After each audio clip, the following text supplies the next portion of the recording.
اب میں نے ہمیشہ یہ بات آپ کو سمجھائی، صرف وجہ یہ بنی کہ جن لوگوں پر حال کا غلبہ ہو گیا انہوں نے قال یا بالکل چھوڑ دیا یا کم کر دیا۔ غلبہ حال کی وجہ سے وہ ترک قال کر گئے یا ذکر روایت کو کم کر گئے۔ اب آپ سے چونکہ آگے روایتیں حدیث کی کم ہوئیں تو اس کا مطلب یہ نہیں کہ وہ علم الحدیث میں اور اطلاع حدیث میں کم تھے، اس کا سمندر تھے۔ علامہ ذہبی روایت کرتے ہیں کہ آپ سے پوچھا گیا الا تحدث، کیا آپ حدیث روایت نہیں کرتے؟ اور ایک روایت میں آپ سے پوچھا گیا کہ آپ حدیث کی روایت کثرت سے کیوں نہیں کرتے؟ چپ ہو گئے نا، غلبہ حال جو ہو گیا۔ فرمانے لگے انا اشتہی ان احدث، فرمانے لگے کہ میرا دل اور میرا نفس بہت چاہتا ہے کہ میں حدیث کی روایت کروں، میرا دل خواہش کرتا ہے شدت کی کہ میں حدیث کو روایت کروں، اور اب میرا حال یہ ہے کہ اذا اشتہیت شیئا ترکتہ، میرا نفس جس چیز کو بہت چاہے میں وہ چھوڑ دیتا ہوں، اس لیے روایت حدیث کو چھوڑ دیا ہے نفس کی مخالفت میں۔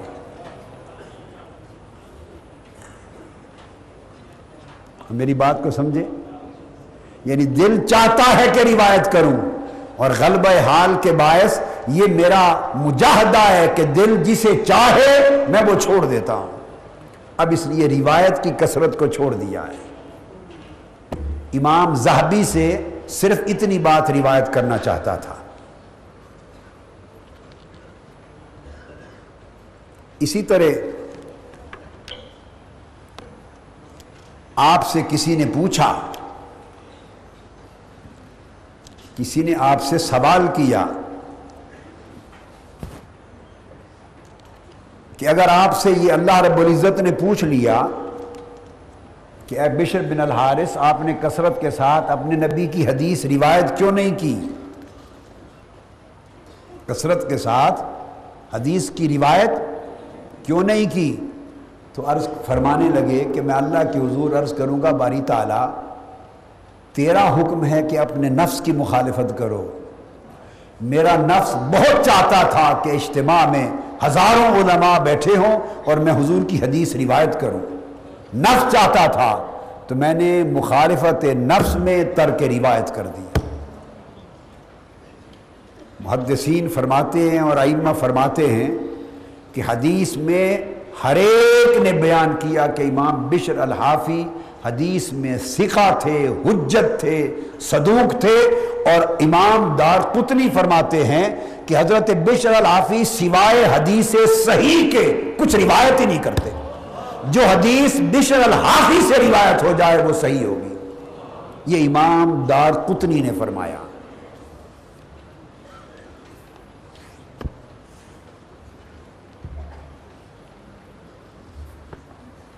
اب امام سلمی نے چوتھے باب میں جو کچھ حضرت بشر الحافی کی نسبت روایت کیا، ان کے فرمودات اور ان کی تعلیمات، اب اس اصل موضوع کی طرف آ رہے ہیں۔ پہلی چیز، روزانہ جس کا ذکر ہوتا ہے تو اس کا جو مقام و مرتبہ علم حدیث میں اور ان کی حجیت اس لیے بیان کرتا ہوں کہ جب یہ بات دنیا کے سامنے جائے تو کوئی اسے بشر الحافی کی بات سمجھ کے رد نہ کر دے، اسے پتہ ہو کہ وہ امام فی الفقہ اور امام فی الحدیث بھی ہے۔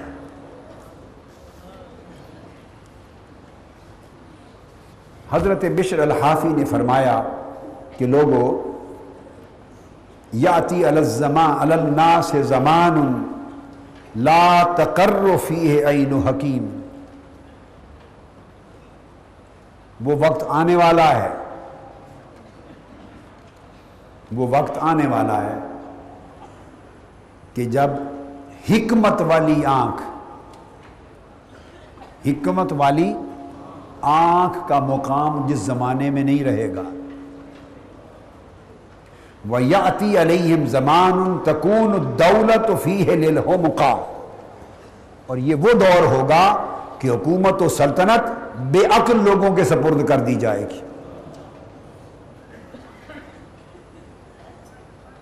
جو حکمت سے خالی، بصیرت سے خالی، عقل صحیح سے خالی، شعور صحیح سے خالی اور احمق ہیں، ان کے سپرد کر دی جائے گی دولت و حکومت۔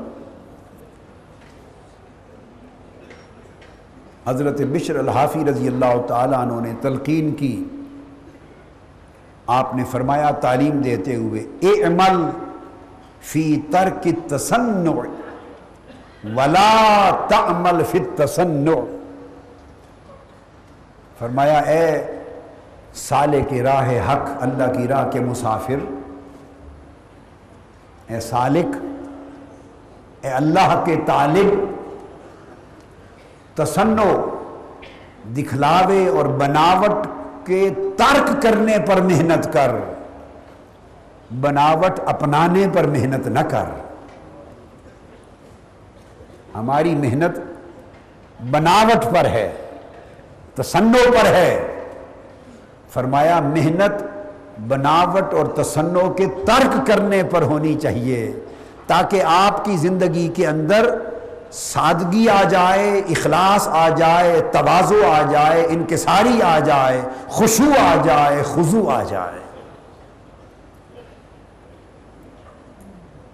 آپ سے پوچھا گیا صبر جمیل کسے کہتے ہیں؟ الصبر الجمیل، فرمایا هو الذی لا شکوى فیہ الی الناس، صبر جمیل اس شخص کو حاصل ہے جس کے دل میں پوری نسل بنی آدم کے لیے کوئی شکوہ ہی نہ رہے، جس کے دل میں لوگوں کے لیے سرے سے کوئی شکوہ نہ رہے، کوئی شکایت نہ رہے لوگوں کے لیے، جس کا دل شکوہ اور شکایت سے خالی ہو جائے، وہ سمجھے کہ اسے اللہ نے صبر جمیل عطا کر دیا۔ اب تھوڑی دیر سوچئے، غور کیجئے، ہمارے دل کتنے شکووں سے اور شکایتوں سے بھرے رہتے ہیں، اور کس کس کے لیے شکوہ اور شکایت سے بھرے رہتے ہیں۔ رشتہ داروں سے ہمیں شکایت ہوتی، شکوے ہوتے ہیں، اعزاء اقارب سے ہمارے شکوے، دوستوں سے ہمارے شکوے، پڑوسیوں سے ہمارے شکوے، ملنے جلنے والوں سے ہمارے شکوے، رفقا کارکنان سے ہمارے شکوے، کولیگ سے ہمارے شکوے، جس کا جس سے تعلق ہے زندگی میں ہر 2-4 لمحوں کے بعد ایک شکوہ جنم لیتا ہے، اور ایک دوسرے کے لیے شکوہ دل میں رہتا ہے، وہ شکوہ پھر زبان پہ آتا ہے، پھر پشت پیچھے وہ شکوہ غیبت بن جاتا ہے۔ تو ہماری زندگی ساری شکوہ، شکایت اور غیبت سے عبارت ہے۔ اور فرماتے ہیں کہ اگر شکوہ کسی فرد بشر کے لیے دل میں ہو یا زباں پر ہو، وہ شخص جان لے کہ اللہ رب العزت کی طرف سے اسے دولت صبر نہیں ملی۔ اور ان اللہ مع الصابرین، خدا کی معیت صرف انہی کو نصیب ہوتی ہے جو دولت صبر جمیل سے مالا مال ہوتے ہیں۔